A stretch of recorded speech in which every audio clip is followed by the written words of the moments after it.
Desde quando era menino, meu coração pertencia à África. Porém, quem eu era diante deste vasto continente? Era apenas um jovem missionário cuja visão não ia além do horizonte e alcançava um pequeno grupo de pessoas. Então, o Senhor me deu uma visão da África lavada pelo sangue de Jesus. Eu deveria levar o evangelho da cidade do Cabo até o Cairo. Eu, um pequeno missionário. A chave era a fé, ou seja, confiar no Senhor e agir de acordo com o que você crê.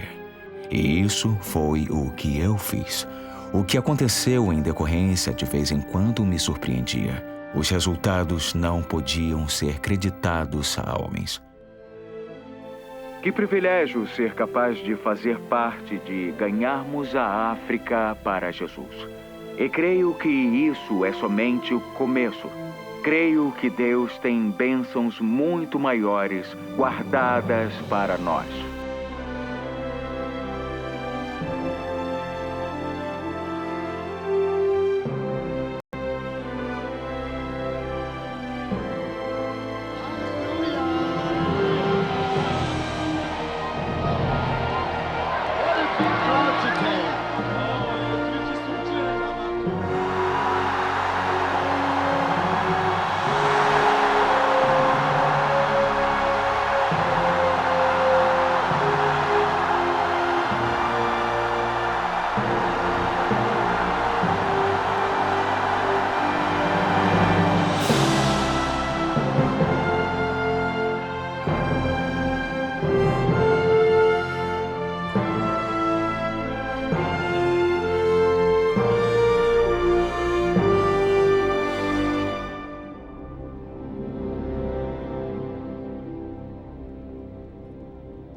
Em João 20:29, Jesus disse: Bem-aventurados os que não viram e creram.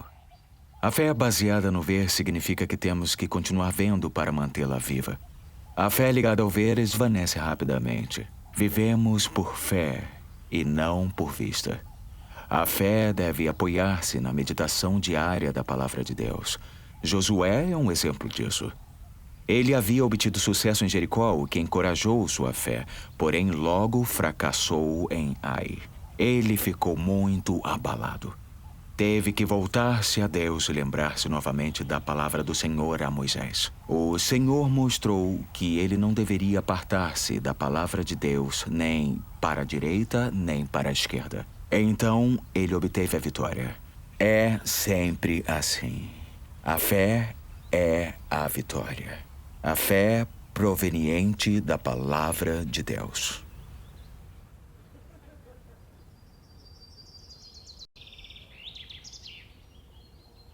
Deus me chamou quando ainda menino para um dia ser um missionário na África. Eu, então, passei minha adolescência bem ciente disso. Esse chamado fazia parte de mim e a minha vida começou a mover-se naquela direção. Eu apenas vivia esperando o momento de ter idade suficiente para ser aceito no seminário. Não deveria ser somente um instituto bíblico, mas sim um instituto missionário. Então, aos 19 anos, os jovens da minha igreja fizeram uma viagem especial à Inglaterra. Fomos convidados por uma igreja em Liverpool. Nós tivemos dias maravilhosos naquela cidade. Um dos pastores veio até mim e disse: Reinhard, o que vai fazer da vida?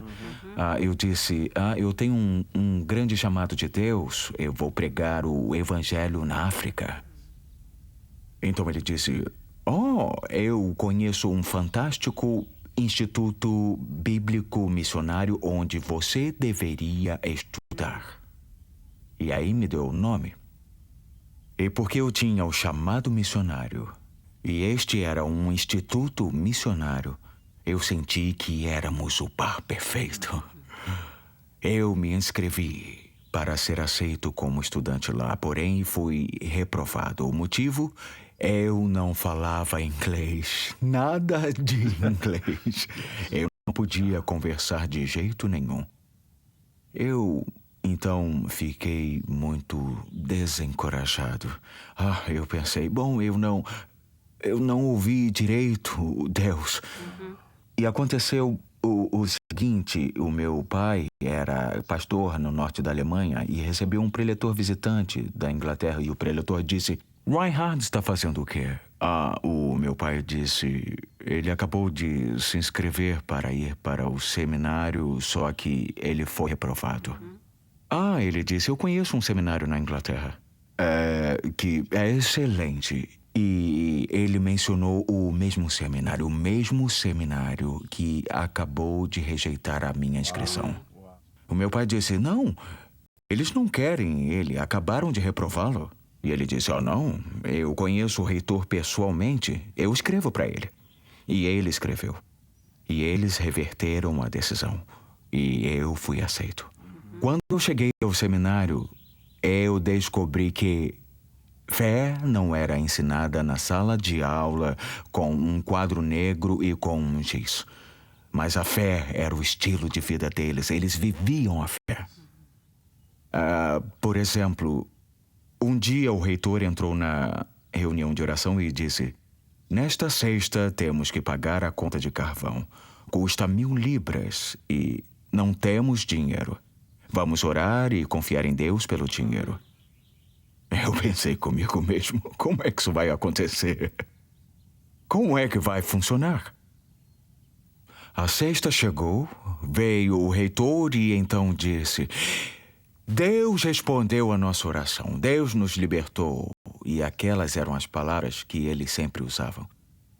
E eu disse, o quê?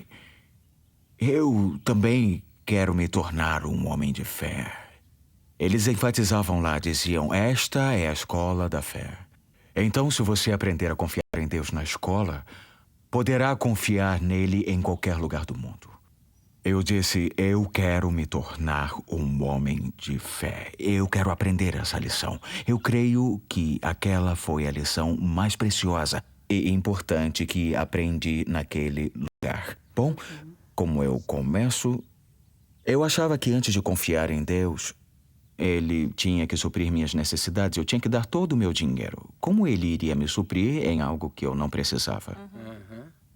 Então, passava por ali um missionário e eu acho que eu tinha mais ou menos 20 libras e pensei em dar a ele 19 libras e guardar 1 libra de reserva caso precisasse urgentemente de pasta de dente. Então, eu dei para aquele missionário as 19 libras e guardei 1 libra. E comecei a orar ao Senhor e ele disse, não. E aquela 1 libra? Eu disse, Senhor, é a pasta de dente. E ele disse, você não pode realmente confiar em mim? Aquela 1 libra é a prova de que você não vai confiar em mim. Tudo bem, eu me livro daquela libra. Eu disse, Senhor, eu agora estou liso de verdade. Eu me esvaziei e quero aprender a confiar em Ti. Eu recebi então um convite para pregar em um culto de crianças na praia. E naqueles dias, quando você era convidado, não lhe pagavam nem um centavo, nem a passagem do ônibus. Eu tinha a passagem de ida, mas não a de volta. Porque eu disse a um colega meu, a um amigo, eu disse a ele, vamos juntos. E ele respondeu, eu não tenho dinheiro para passagem. Eu disse, eu tenho o dinheiro de ida para nós dois. E depois ele perguntou, eu disse, vamos confiar em Deus pela passagem de volta. Vamos prová-lo e ver se funciona com a gente assim como funciona com o nosso reitor. Então, nós fomos à praia, tivemos um culto maravilhoso com as crianças e, ao final, eu disse tchau, tchau. Eu comecei a andar em direção ao ponto de ônibus e, a cada passo, eu orava ao Senhor, por favor, envie o dinheiro que eu preciso. Eu preciso da passagem de volta para o seminário porque eu não posso chegar atrasado. Ainda tinha isso. Por favor, envie o dinheiro. E, de repente, eu vi o pastor de uma grande igreja de lá. Eu o conhecia, ele me conhecia. E quando ele me viu, ele disse, oi, meninos, como vocês estão? Eu pensei comigo mesmo, graças a Deus, aqui vem a resposta da minha oração. Se Deus pode falar com alguém aqui nesta praia, tem que ser com o homem de Deus. Ele certamente pode ouvir a voz de Deus. Ele então nos convidou para tomar um chá e ele nos contou tudo sobre as maravilhosas respostas de oração que ele obteve e chegou a hora de pagar o chá e ele abriu a carteira e eu vi todo o dinheiro lá dentro e os meus olhos quase caíram lá dentro. Sabe, eu vi tanto dinheiro na carteira que pensei, ai, eu só preciso da passagem. Só 10 libras. E ele não me deu nada. Eu também não disse nada, claro, pois queria aprender a confiar em Deus e não no homem.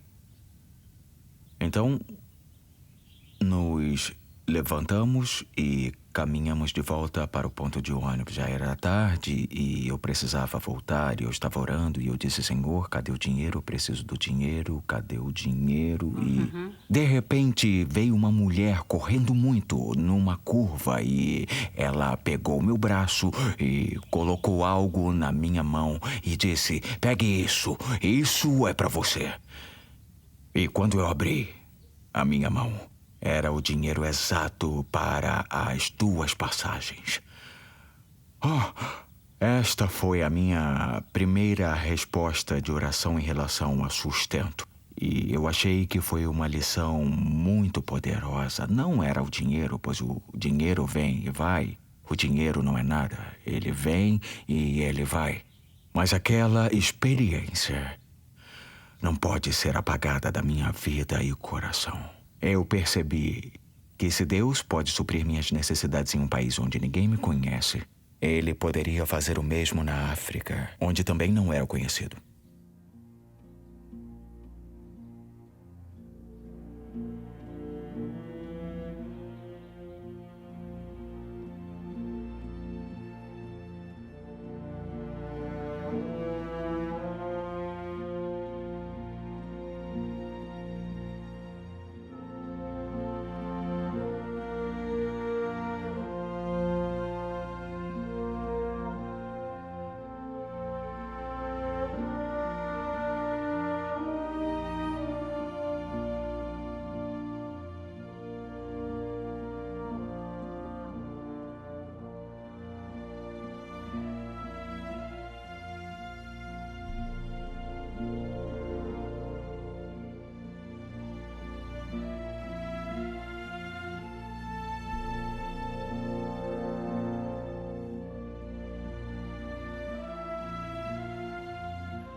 Em Lucas 17:5, os apóstolos disseram ao Senhor, aumenta a nossa fé. Desde então, os cristãos desejam a mesma coisa: fé em massa. Qual é a resposta de Jesus?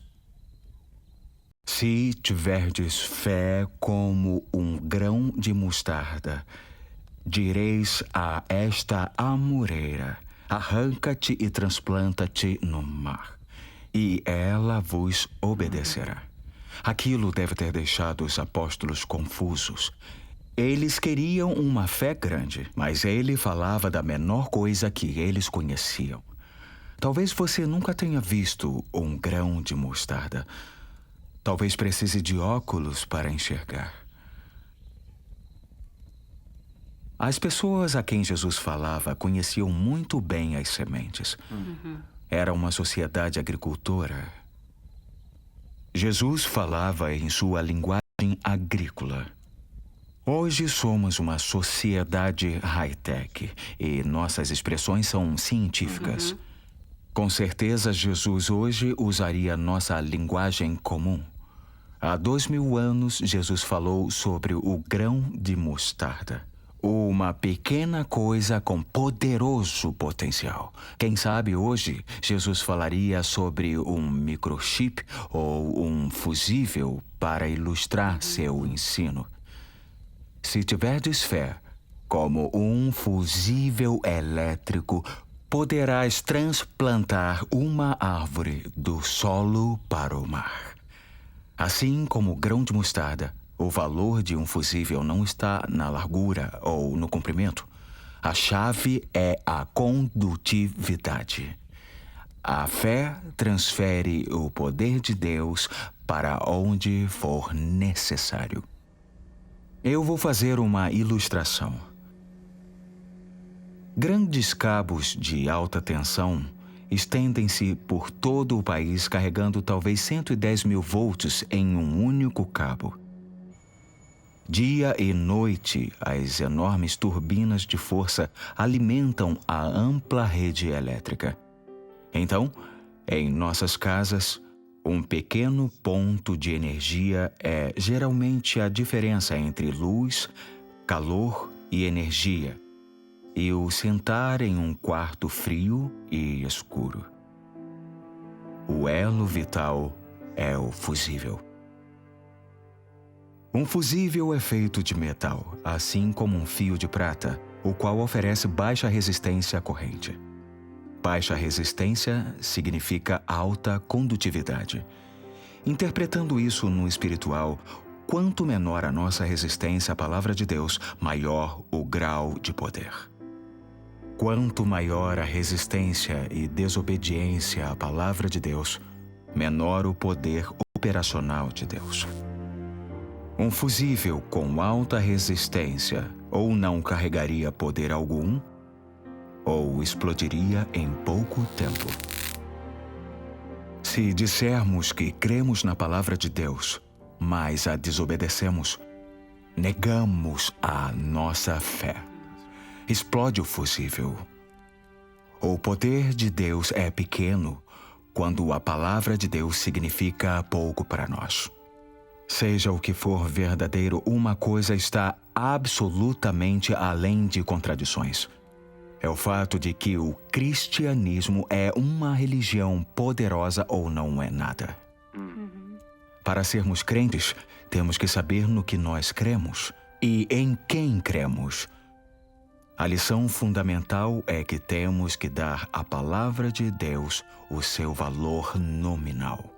A fé sem conhecermos a vontade de Deus é impossível. A palavra é a vontade eterna de Deus.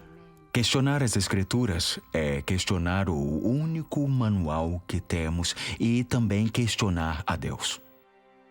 E então, como podemos ver, nossa fé na palavra de Deus é diretamente proporcional ao poder de Deus que flui através de nós. Não podemos gerar poder por meio do que fazemos, na música, na adoração ou no ambiente. E é até mesmo impossível que os cristãos se reúnam em seu nome sem que Cristo esteja presente em poder.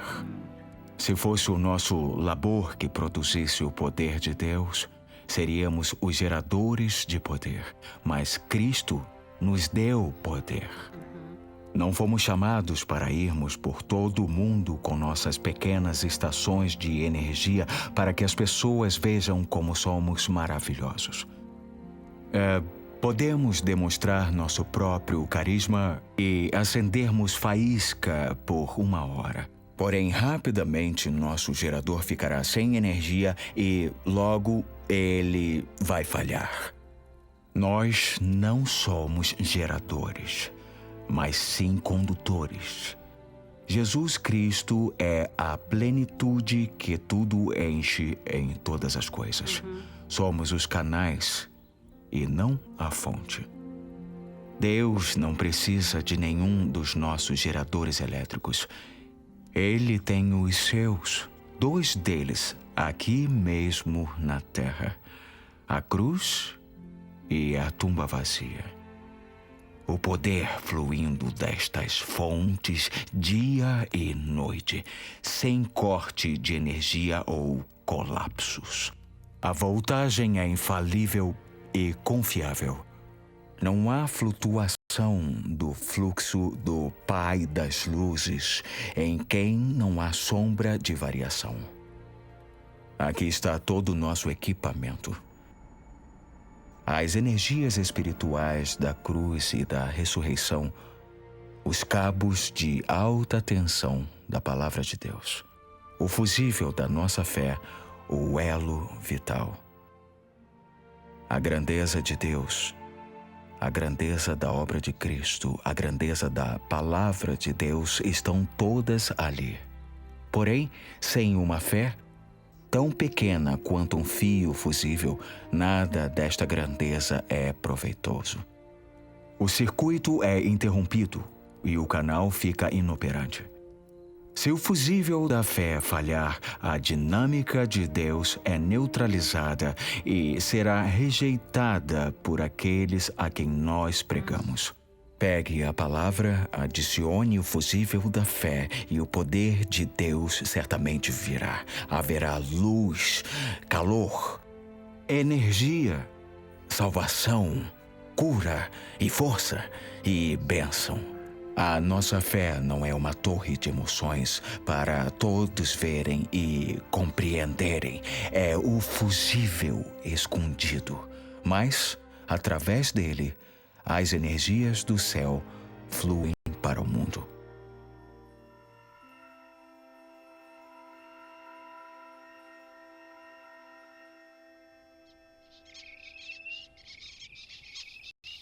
Qualquer um pode crer em Deus quando ele já está operando.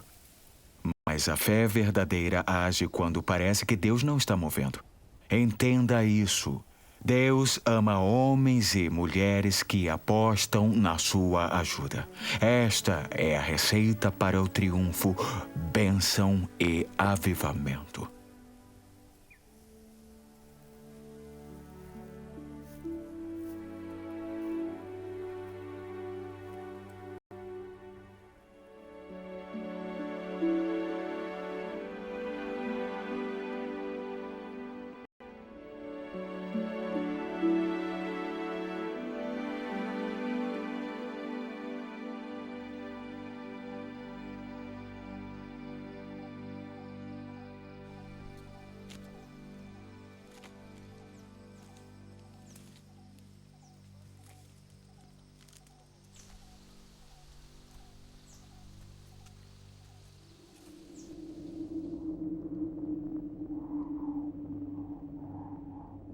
A maior ilustração bíblica de descrença temerosa e fé destemida durou 40 anos.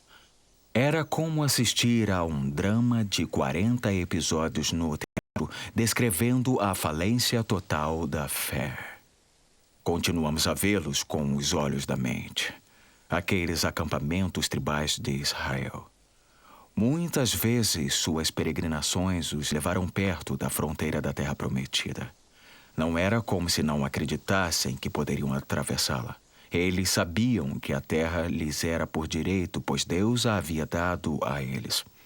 Eles estavam totalmente convencidos. A fé deles, até ali, era perfeita. Mas sua fé tinha um defeito fatal. O verme do medo estava no centro disso.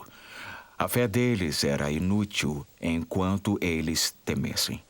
Então, a maioria deles nunca chegou lá. Entraram em pânico. Eles murmuravam acerca da sua sorte, mas não tinham fé o suficiente para mudá-la. Se lamentavam enquanto poderiam aproveitar.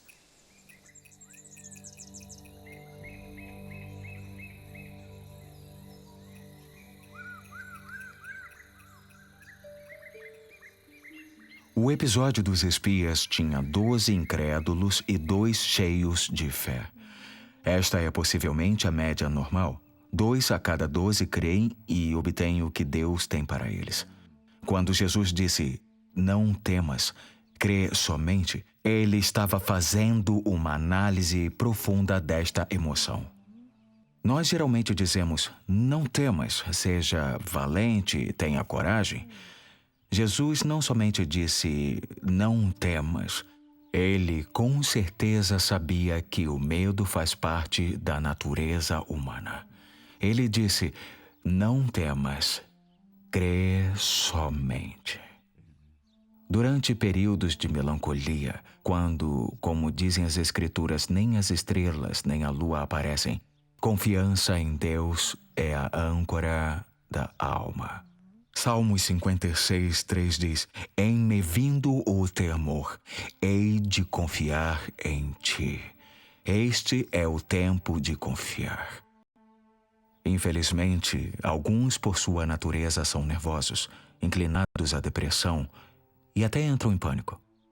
Existem exemplos famosos como o de Tchaikovsky, ou até mesmo do príncipe dos pregadores, Charles Spurgeon, que conheceu as garras da depressão e fazia com que seus estudantes rissem, pois dizia que, do contrário, choraria.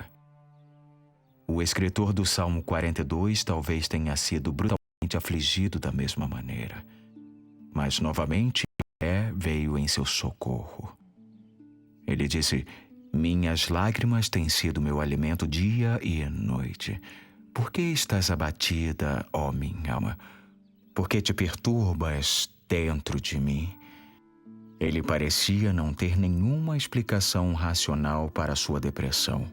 No entanto, ele sabia onde obter força. Ele ministrou a si mesmo. Espera, pois, em Deus. Ainda louvarei a Ele, meu auxílio, meu Salvador e meu Deus. Isso ilustra uma lição importante. A fé não é um sentimento. Quando o perigo vem, o medo é inevitável. Quando nossa química corporal prevê uma sensação de iminente desastre, ou quando sofremos ataques pesados e nossas circunstâncias são opressoras e escuras, ou ainda quando a dor e a doença sentam-se conosco no sofá, medo e alarde vêm como ação e reação naturais. O que a fé faz? Ela remove as algemas dos nossos tornozelos, desafiamos suas amarras imobilizadoras e avançamos assim mesmo. Eu mesmo tive que praticar isso muitas vezes no decorrer dos anos.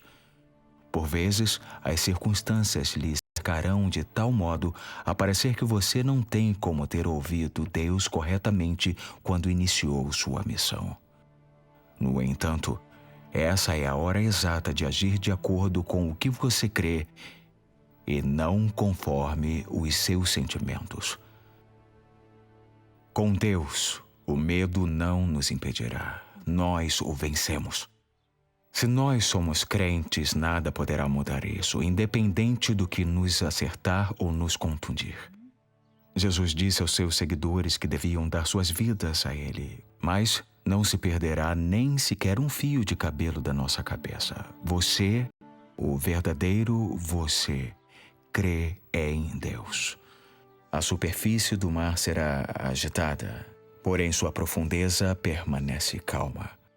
A fé opera sem reações emocionais. Ela secretamente transmite força na mente e paz de espírito. Você não anda por baixo, mas por cima. A fé nos arranca das garras do medo. Ela não é apenas para o domingo, mas para a vida. A fé não serve somente para transplantarmos montanhas, mas ela é para a vida. Deus nos dá graça para viver se nós cremos. O justo viverá pela fé. A fé nos coloca em vantagem na vida.